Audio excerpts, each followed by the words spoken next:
नमस्कार दोस्तों, सवालों की श्रृंखला में मेरा 5वां सवाल घुसपैठियों को लेकर के है। क्या हमारा देश विकसित भारत बन पाएगा अगर हमारी सीमाएं सुरक्षित नहीं होंगी और अवैध घुसपैठ लगातार होती रहेगी? मेरा जवाब है, नहीं हो पाएगा। अब इसका अध्ययन करने में मालूम चलता है कि पिछली सरकारों ने घुसपैठ को लेकर क्या कदम उठाए थे और वर्तमान सरकार इस क्षेत्र में क्या काम कर रही है।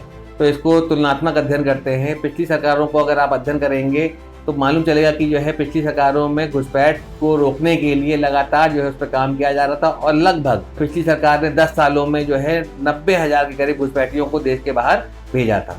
लेकिन जो है वर्तमान सरकार को अगर जो है हम अध्ययन करते हैं तो मालूम चलता है वर्तमान सरकार जो है घुसपैठ के नाम पे चुनाव तो हर राज्य में लड़ रही है, चाहे बंगाल का चुनाव हो, बिहार का चुनाव हो, दिल्ली का चुनाव हो, यूपी का चुनाव हो। आप जो है वर्तमान सरकार की जो है जब भी जो है चुनावी रैलियां होंगी उसमें जो है घुसपैठ एक बड़ा मुद्दा होता है और उस पर जो है सरकार पूरी तरीके जो है जनता का समर्थन चाहती है और सरकार ये बताती है कि घुसपैठ को लेकर के ये बहुत चिंतित हैं। लेकिन जब इनके जो है दावों को जो है आप जो है चेक करने जाएंगे तो मालूम चलेगा कि पिछले 10 सालों में घुसपैठिए को रोकने का क्या काम किया गया इसके बारे में भी कोई डेटा नहीं है और कितने घुसपैठियों को देश के बाहर किया गया है इसके बारे में अगर मैं आपको बताऊंगा तो जो है शर्म सी आ जाएगी। लगभग 4,000 या 4,500 के करीब जो है घुसपैठिए देश के बाहर भेजे गए हैं पिछले 10 सालों में।